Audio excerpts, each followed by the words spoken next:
Perkenalkan diri saya, nama Paulson Mamangkey. Saya adalah seorang pensiunan pegawai negeri dan pada kesempatan ini saya ingin membagikan bagaimana Tuhan bekerja dalam kehidupan saya, khususnya ketika keluarga kami menghadapi pergumulan ekonomi yang sangat berat. Saya adalah seorang suami dan ayah dari 2 orang anak. Seperti kebanyakan orang tua lainnya, saya memiliki harapan agar anak-anak saya dapat memperoleh pendidikan yang baik. Saya berusaha menjalankan tanggung jawab dengan sebaik-baiknya. Saya berusaha memenuhi kebutuhan rumah tangga dan memastikan keluarga kami dapat hidup dengan layak. Namun, seiring berjalannya waktu, kehidupan tidak selalu berjalan sesuai dengan yang kita rencanakan. Setelah memasuki masa pensiun, sumber penghasilan saya menjadi terbatas.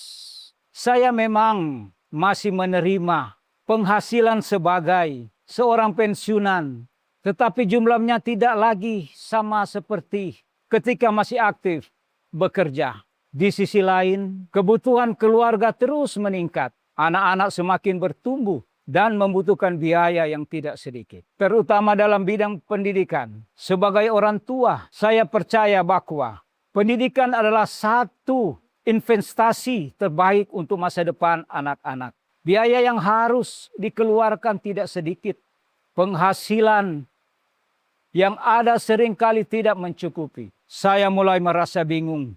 Saya bertanya dalam hati saya, bagaimana cara saya bisa memenuhi semua kebutuhan ini. Istri saya berusaha membantu perekonomian keluarga dengan kemampuan yang dia milikinya.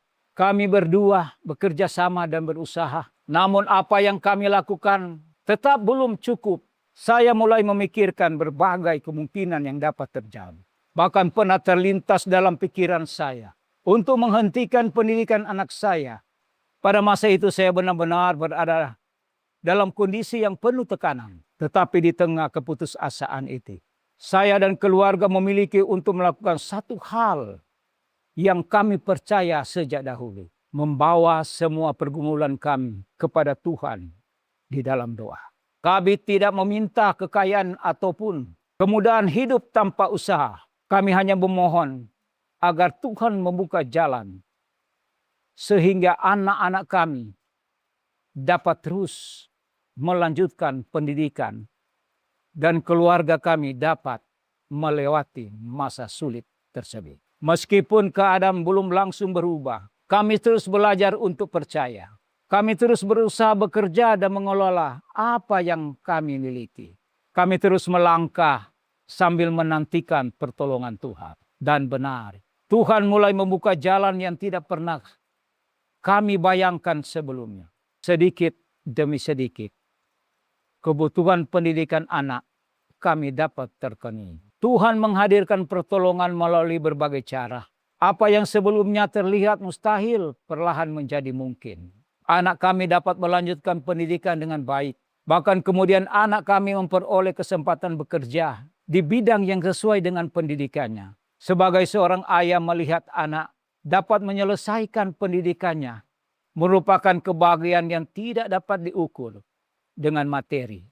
Semua air mata, semua kekhawatiran, dan semua doa yang kami panjatkan terasa tidak sia-sia. Saat itu saya semakin menyadari bahwa Tuhan benar-benar mendengar doa umatnya.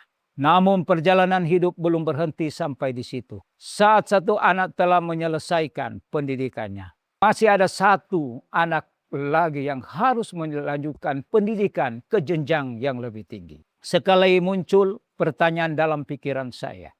Apakah saya masih mampu? Apakah saya dapat membiayai pendidikan berikutnya? Apakah Tuhan akan kembali membuka jalan seperti sebelumnya? Pengalaman yang telah saya lalui mengajarkan bahwa Tuhan setia. Jika dahulu Tuhan menolong kami, maka saya percaya Tuhan juga akan menolong kami hari ini. Dan pada masa yang akan datang, ada 2 ayat firman Tuhan yang terus menguatkan saya. Firman Tuhan dalam Filipi 4 ayat 19 berkata, "Allahku akan memenuhi segala keperluanmu menurut kekayaan dan kemuliaannya di dalam Kristus Yesus." Ayat ini mengingatkan saya bahwa sumber pemeliharaan hidup bukanlah pekerjaan, bukanlah tabungan, bukan manusia, melainkan Tuhan sendiri. Firman Tuhan yang kedua terdapat dalam Mazmur 46 ayat 2. Allah itu bagi kita tempat perlindungan dan kekuatan sebagai penolong dalam kesesakan sangat terbukti. Ayat ini sangat nyata dalam kehidupan saya. Ketika saya merasa lemah, Tuhan menjadi kekuatan saya. Ketika saya merasa takut, Tuhan jadi perlindungan saya. Ketika saya merasa tidak memiliki jalan keluar, Tuhan menunjukkan bahwa Dia adalah penolong yang tidak pernah terlambat. Melalui pengalaman hidup ini, saya belajar bahwa setiap orang pasti memiliki pergumulan. Ada yang bergumul dengan kesehatan, ada yang bergumul dengan pekerjaan, ada yang bergumul dengan keluarga, ada yang bergumul dengan keuangan seperti yang saya alami. Namun, apapun bentuk pergumulan kita, jangan pernah berhenti berharap kepada Tuhan. Jangan pernah menyerah ketika keadaan terlihat sulit. Jangan pernah berhenti berdoa meskipun jawaban Tuhan belum terlihat. Karena Tuhan bekerja pada waktunya yang sempurna. Hari ini saya berdiri dan menceritakan kesaksian ini. Bukan karena saya tidak pernah mengalami kesulitan, tetapi karena saya telah melihat sendiri. Saya percaya bahwa Tuhan yang telah memelihara kehidupan saya dan keluarga sampai hari ini adalah Tuhan yang sama yang akan memelihara setiap orang yang berharap kepadanya. Karena itu, marilah kita membawa setiap pergumulan kepada Tuhan di dalam doa. Percayalah bahwa Tuhan mendengar setiap seruan umat-Nya. Percayalah bahwa Tuhan tidak pernah meninggalkan orang yang berharap kepadanya. Dan percayalah bahwa firman-Nya selalu benar dan tidak pernah gagal. Segala pergumulan kita bawa dalam doa, dan Tuhan akan mendengar segala doa kita. Dan kita selalu percaya akan kebenaran firman-Nya. Amin.